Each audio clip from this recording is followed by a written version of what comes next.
Shalom ebana na nzambe tokomeli soso na mokolo kitoko oyo to partager parole de Dieu oyo ezali sango malamu bonne nouvelle na momo tozali peuple de Dieu tozana moma makasi oyo esengeli kaka biso nyonso tokimela epa na nzambe ava tokota na mateya na biso ya lelo nazopesa bino message spécial ke esengeli toyeba ke Afrique oyo nzambe alingaka biso makasi mingi bakomprendaka te ke nzambe alingi Afrique koleka vraiment même bamboka mosusu e soki nalobi ndenge wana mpona nini parce bokotuna raison oui raison ezali totanga nano na kati na l'évangile selon Matthieu chapitre 10 verset 10 à 21 Matthieu chapitre 2 verset 10 à 21 totangi na kombo na Yesu. Quand ils aperçurent l'étoile,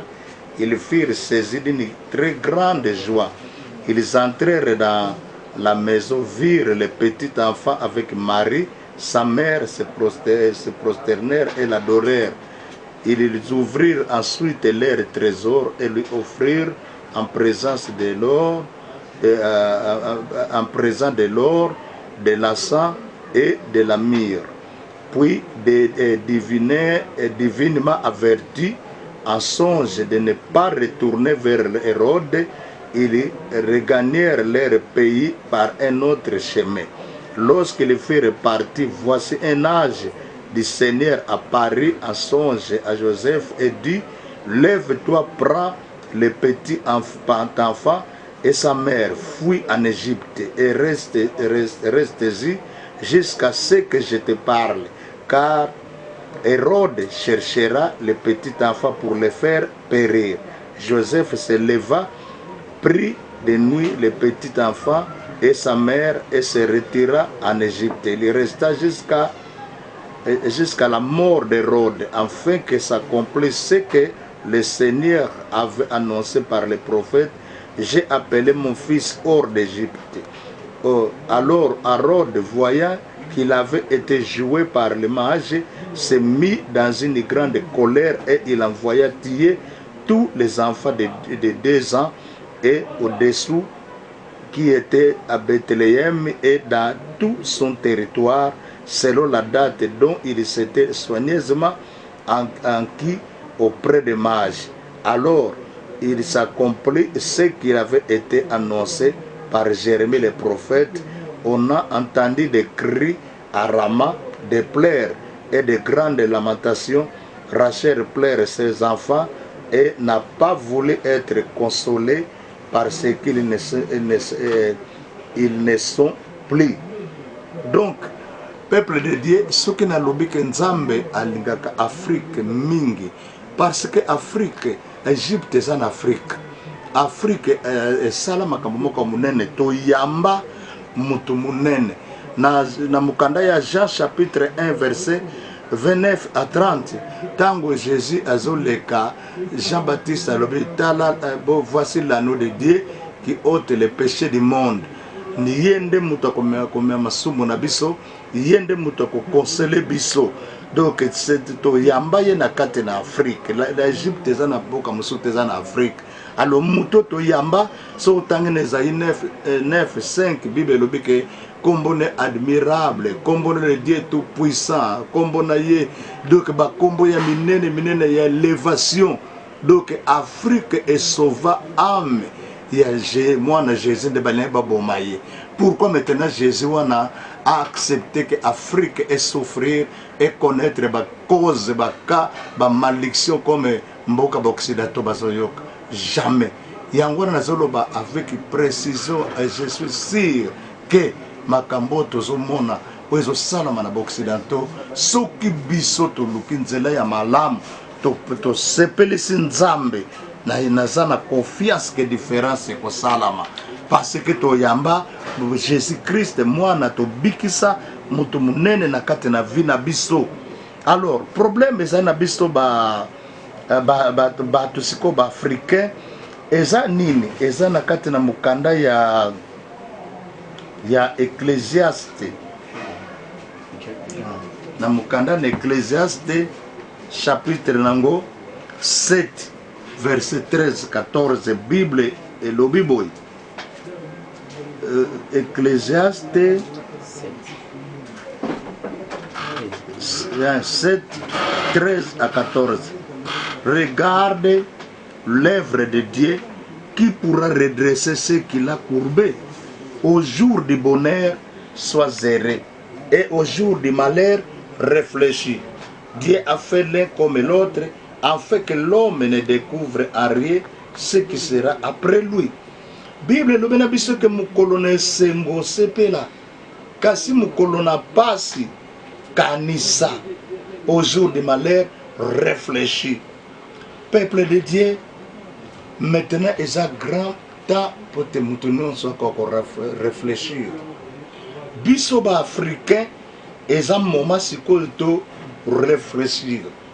Ba occidentaux baleki biso na mbongo, baleki biso na mayele, baleki biso na makambo nyonso. Babundi na bango kuna contre fléau oyo ya coronavirus, mais toyebi biso moko sort nini esalami kuna. Pourquoi? Parce que bango Bible lobi ke na kati na mukanda Esaïe chapitre 30 verset 1 à 5. Esaïe 30 1 à 5. Et lobi na biso boye. Malheur dit l'Éternel aux enfants rebelles qui prennent des résolutions sans moi et qui font des alliances sans ma volonté pour accumuler péché sur péché, qui descendent en Égypte sans me consulter pour se réfugier sous la protection de Pharaon et chercher un abri sous l'ombre de l'Égypte. La protection de Pharaon sera pour vous une honte et l'abri sous l'ombre de l'Égypte ignominie. Déjà, ces princes sont à Tchora et ces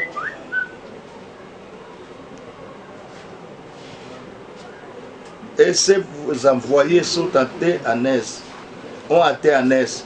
Tous seront confiés au sujet d'un peuple qui ne leur sera point utile, ni pour les secourir, ni pour les aider, mais qui fera leur honte et leur opprobre. Peuple de Dieu, problème est un abysse maintenant et sengeli biso ba africain to lukelongi na nzambe to sambela makambo nyonso bakonzi basali gloire à Dieu eza malamu to sango to respecter yango na hygiène nyonso to landa go distance 1 mètre to sokolaka maboko régulièrement eza malamu. Mais problème eza na biso ba africain to sala nini na maladie oyo parce que toza na même condition de vie na ba occidentaux te. Bango baza na ba moyen na bango. Nalandaki témoignage ya joueur moko azwi malade wana na poto kuna na poto kuna lobi nini nazo regretter mpona bato baza na bandako mike parce que ye bisika azali aza na de bana na ye mwasi na ye mais sika azali ba aza na distance na famille na ye mpona préparer mais biso tozo vivre na ba condition moko un peu biso moko toyebi yango. Alors nini tokosala biso ba africain, nini tokosala biso ba congolais à part oyo l'état apesi biso santé apesi biso.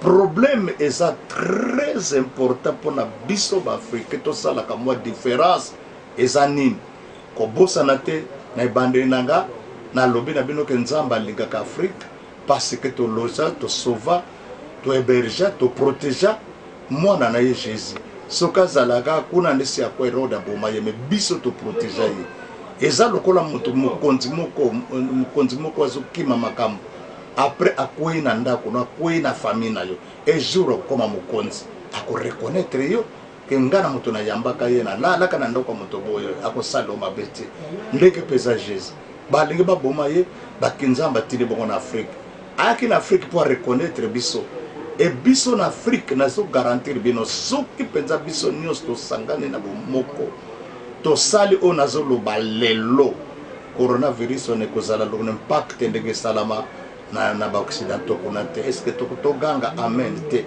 parce que je connais que Jésus est capable ya ko protéger biso ya ko arracher biso même ya koloba que n'épargne Afrique pour la makambo salamate. Mais nous avons un problème. Quel est notre problème? Totanga na mukana Esaïe 55 verset 6 à 13. Bible et lobi na biso Esaïe 55 verset 6 à 12. Cherchez l'Éternel pendant qu'il se trouve, invoquez-le tandis qu'il est prêt. Que le méchant abandonne sa voie et l'homme d'iniquité se passe. Qu'il retourne à l'Éternel qui aura pitié de lui, à notre Dieu qui ne se lasse pas de pardonner. Car mes pensées ne sont pas vos pensées et vos voix ne sont pas mes voix, dit l'Éternel. Autant les cieux sont élevés au-dessus de la terre, autant mes voix sont élevées au-dessus de vos voix et mes pensées au-dessus de vos pensées. Comme la pluie et la neige descendent des cieux et ne retournent pas sans avoir arrosé, fécondé la terre et fait germer les plantes, sans avoir donné de la semence aux semeurs et du pain à celui qui mange, ainsi en est-il de ma parole qui sort de ma bouche. Elle ne retourne point à moi sans effet, sans avoir exécuté ma volonté et accompli mes desseins. Oui, vous sortirez avec joie et vous serez conduits en paix. Les montagnes et les collines éclateront dans les graisses devant vous et tous les arbres de la campagne battront des mains. Alléluia. Donc, on a verset 13, au lieu de l'épine se lèvera le cypre, au lieu de la ronce croîtra le mitre, et ce sera pour l'Éternel une gloire, un monument perpétuel, impérissable. Donc nous avons besoin de la vraie repentance sincère. Et la vraie repentance sincère, comment se fera-t-elle? Car les églises sont fermées. La repentance sincère, ils en ont deux phases. Repentance envers Dieu. To balola miso pa na nzambe, to tala nanu na niveau nyonso na kati ya ndako na yo, na mwasi na yo, na bana na yo, na bapara na yo. Est-ce que relation bino na nzambe za ndenge nini? Et deuxième phase nango, entre nous biso na biso, tala pe mutu aza pembeni na yo, tala mobali no, tala mwasi no, tala bana no, tala bapara na yo, boza na relation ndenge nini? Tango boza na relation mabe veut dire nzamba akozala kati na bino te. Eloko liboso soto tangi na 1 Roi 18 21 à 39. Eloko liboso Eli asalaki a réconciliaki azongisaki boso relation ya bana na Israël et azongisi bango relation na nzambe. Yango esalaki ke deva ba prophète ya lokuta alongaki pe mvula ebetaki, nzamba repondaki, bado moto ekitaki ezikisaki biloko nyonso. Et la repentance sincère esengeli ebanda liboso na bandako na biso, na ba famille na biso. Eza na bato ebele tozomona meme na ba église, mais na ndako na bango balobanaka te, na ndako na bango baza na problème, na bapara na ye, na mwasi na ye, na mobali na ye, na bana na ye, baza na ba problème. Mozomona bazomi ma porte moko, basambela moso basambela kate, me bazomi ma porte moko. Na ndako ndenge wana eza divisé. Comment est-ce que nzamba kozala na kati ya ndako wana? Et atango tolongwe na kati na bandako na biso, esengeli totala na babiro na biso, na misala na biso, ba ekole bisika totekaka. Est-ce que toza na boyokani biso na biso nano? Est-ce que nzambe azoreni na kati na biso? Na ba niveau nyonso, nazoloba na ba africains nyonso, je parle aux africains. D'Azako s'adresser à RDC sur ma mais je m'adresse aux Africains que nous avons besoin de Jésus au centre de nos vies. Totali ba image ndenge kuna malade wuti ndenge basali biso ba Africain to bakisa o ba conseiller biso meto luka pe nzambe lingi biso esengeli pe biso nzambe asala kati na biso ayebi pauvreté na biso, ayebi kozanga na biso, ayeba faiblesse na biso. Kaka to tourner miso na biso to mikitse pa na nzambe kozwa swe na biso. L'église Bayebi, Balabala Tovanda, le quartier Bayebi, c'est depuis le mois d'octobre 2019 que Nzamba Lobananga quitte ta maison, Banda ko se réfugie dans l'église au Sambela, Makambo Minene Zoyan. Pena Yebi sa peuple Nzambe ke entre 2019 na 2020 makambo moko ko salama et ko pesa kimia te na mitema na bato. Toza même na action moko to bongisa pona le 5 avril. Mais na bande ko yebisa bonke bon résoudre le problème action avant parce que le 5 avril to yebite ce que kuta biso ndengeni. Et nous voici maintenant le 5 avril, la porte église a fermé. Mais j'ai enseigné l'église, séminaire sur le séminaire, pour prévenir il y a un danger et qu'on touche toute l'église, nous bien témoin de enseigner yango. Et racine ezali et bande ezali filma mate ya wana comment na bande kolende c'est que il y a quelque chose qui doit se passer mais et cause la difficile et sans nos prières il n'est que la grave que cela mais gloire à Dieu mais biso ce que tozongi c'est comme biso africain banda na petit peuple tina likolo to mikiti sempa na nzambe to zonga na maboko na nzambe bible zo ba biso na Esaïe 1:16 à 20 to sokola maboko na biso to sokola mitema na biso oya yiba katika ko yiba oya boma katika ko boma oya alisambela kate asambela oya azalexa katana ko sala baninga mabe asala bolamu. Bible lobi na biso na 2 Chroniques chapitre 21 à 3 2 Chroniques chapitre 21 à 3 mengana zaka na verset 3. Bible lobi que Josaphat azalaki attaqué amoni ke na ko banga esalaki mais asalaki ni dans sa frère Josaphat se disposa à chercher l'Éternel et il publia un jeûne pour tout Juda. Mboka esambe la bien-aimé dans le Seigneur ko banda petit peuple ko tala tenga na sambe la kan église boye ko ba division wana to longola ko ba uniforme wana to longola yango maintenant to croire to tia Jésus-Christ au centre. Ongana ko sambe la bote to tia Jésus-Christ au centre bien-aimé dans le Seigneur. La Bible dit dans Jean 15:5 que sans Jésus-Christ nous ne pouvons rien faire. Et de Jean 14:6 c'est le but que Jésus je suis le chemin, la vérité, la vie, ni ne vient au Père que par moi. Et ça moment c'est que bisonde to luke lungina nzambe to luka ba to bazana mamoya ko loba ba loba ba to baza capable yako loba na bato to sambela ba loba.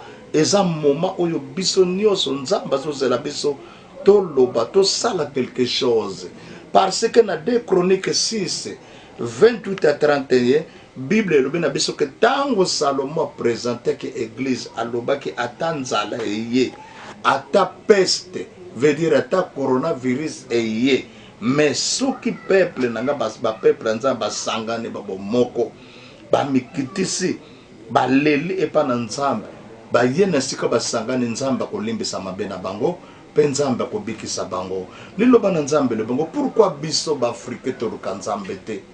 Pourquoi biso afrique to zala bo moko te to zala ka toujours mutu na kwena ye? C'est que le problème le plus important biso ba afrique to zala ka mutu moko te to zala ka mutu na ba penser na ye ata na ba mboka na biso ka ndenge wana to zala ka ndenge wana ata na ba famille na biso ata kutu bozo sala place moko ata bozo mapasa. Mais le diable a un esprit de division entre les Africains. Non. Acte 4, 11 à 12, la Bible dit que Jésus-Christ est l'unique nom qui est donné aux hommes pour être sauvés. Tu croire en Jésus-Christ. Tu belle la combo na Yesu bien-aimé. Ngana zana confiance des Chroniques 7, 13 à 18 que ce que les bottes n'ont mikitisi. Ba bongo le metema na bongo ba sangani ba belele nga nzambe na koyoka mabonde na bango na kolimbisa masumu na bango na kubikisa mboka na bango. Est-ce que tokoza na confiance te que au nom de Jésus-Christ toko benga na nani coronavirus wane mona biso te to luka nzambe pardon na bondele bino bande ko Afrique. Mes frères africains cherchons Dieu biso nyonso ko banda na petit peuple le kolo to za to tanga Esaïe 55 ko banda verset 6 to luka nzambe nzamba zali pre na biso. C'est que nous peut-être bato na basala que te ba contaki na bozuna bango ba contaki na mayeli na bango ba contaki ba muso ba bimisi ba lion na balabala muso ba bimisi ba sodo na balabala ba bimate mais maladie et panzane bomi. Mais pourquoi biso to za na mayeli te to sangisa pe to luka nzambe naza d'accord na ba mesure nyonso l'état azwi santé azwi mais nalingi to ajouter quelque chose to bongo la mitema na biso to se repentir sincèrement fungola motema no epa na nzambe fungola motema pa ndeko aza pembeni na yo bolobana kate bolobana bolinana bolongola enemitié wana bolongola yango bozala baenemi lisusu te eza moma oyo moto na moto alinga moninga na ye eza moma oyo moto na moto aluka elonge na nzambe soki toza na esengo toza na bomoko biso moko toza so batraitre kati na biso te eke totongi afrike na biso na bolingo tokomona makambo ekosalama ntango tokobelela kombo na yesu kristo nayebisi bino ke afrike ekozala épargne mpe nazobondela nazoyebisa nzambe ndenge esalami na mikili bapoto esalama awa ndenge wana te ndenge bato bakufeli kuna te biso africain toluka elonge na nzambe tosambela bino bakonzi bosunga peuple ya nzambe asambela bino basali ya nzambe tomema peuple ya nzambe na repentance tomema peuple ya nzambe moto na moto acomprendre mabe na ye moto na moto atala vi ndenge azovivre na famille na ye e aluka elonge na nzambe na motema moko eza moma oyo jésus christ azobeta na porte ya moko na moko azoluka nani akoaccepte ye azala l'unique seigneur et sauveur ya bomoi na ye et bien aimé nayebi soki soki okroire te soki ose confie na jésus christ te okokende de confusion en confusion de trouble en trouble repens-toi et crois en jésus christ bongola motema même yo moto ya mbongo même yo oza na baposition nini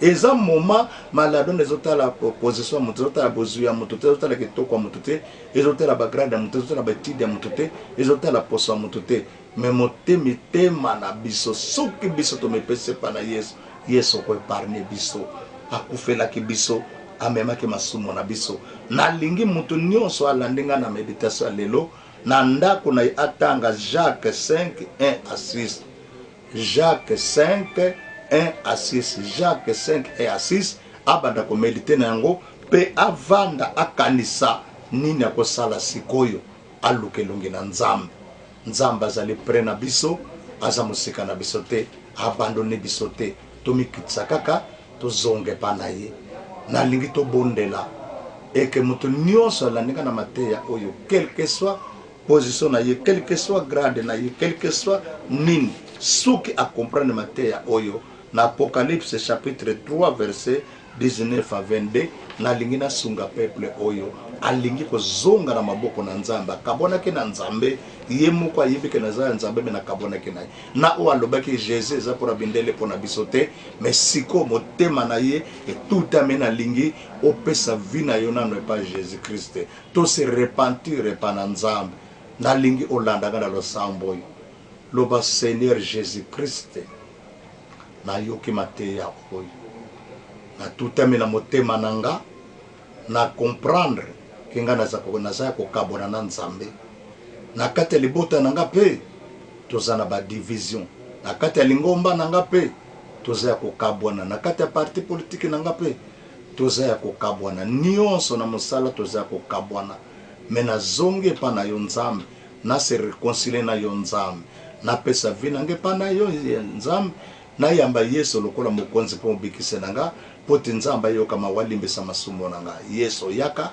kota na motema na nga zala mokonzi na nga zala mobikise na nga limbisa mabe na nga nyonso sukola nga na makila na yo koma kombo na nga na buku na bomoi mpe nalimbisi baye nyonso nakangela kanda na yinana nasengi mpe bolimbisi mpo na mabe nyonso nasala bato na mokili oyo ezala na boma ezala na yiba ezala na sala nini ezayi alobi atako masumu nanga eza motane lokola makila ata eza mundu lokola makala me soki nasengi bolimbisi nzambe akolimbisanga ebanda lelo nzambe nalingi naluka elongi na yo mpo te yo asire sécurité na ngai merci seigneur jésus mpo olimbisinga merci seigneur jésus maintenant tosangana bomoko tosambelaka chaque 12 heures bondela chaque 12 heures tokoloba nini Proverbe 18, 21. La vie et la mort se trouvent au pouvoir de la langue. Tokoloba mboka na biso maladi wana ekopanza na te. Mboka na biso maladi wana bato bakokufa ebele te. Ata diable asali stratégie nini. Mais biso toza na confiance na Yesu. Avant eloko esalama Yesu aza na contrôle na waleloya. Tika tosambela. Nzambe na bénir peuple oyo balandi biso na maloba oyo ba croire que Jésus Christ elingi que Seigneur est sauvé, oaza capable de sauver biso kobikisa biso. La Bible dit dans Romains 10:13, bato nyonso bakobela kombo na Yesu bakobikisama. Biso tozobela ka kombo na Yesu chaque 12 de 12 à 12h30. Tozobela kombo na Yesu Kristo bikisa biso, sauver biso.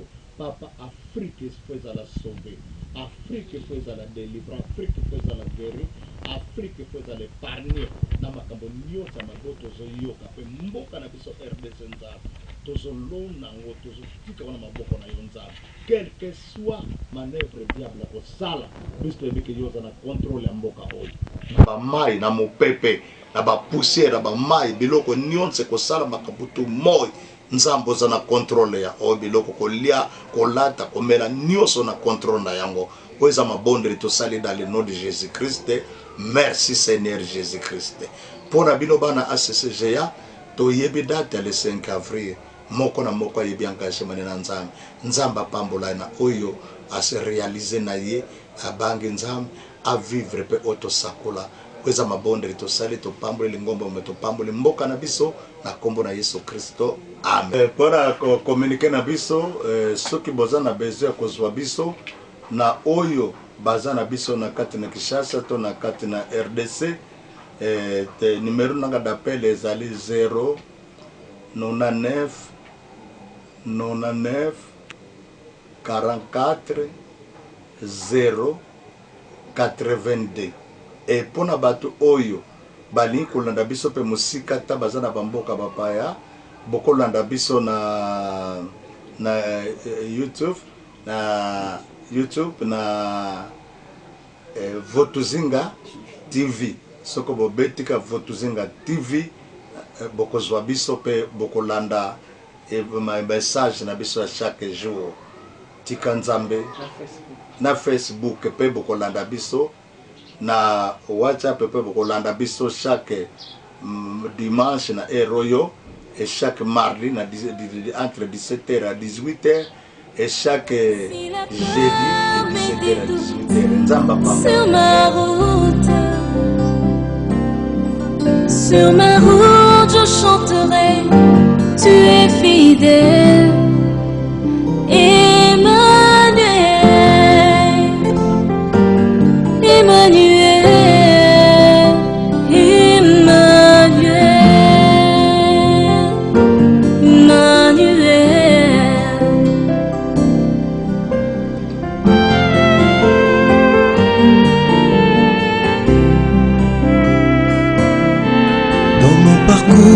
Sur la terre, tout peut sombrer. Dans ma marche pour le ciel, tout peut sombrer.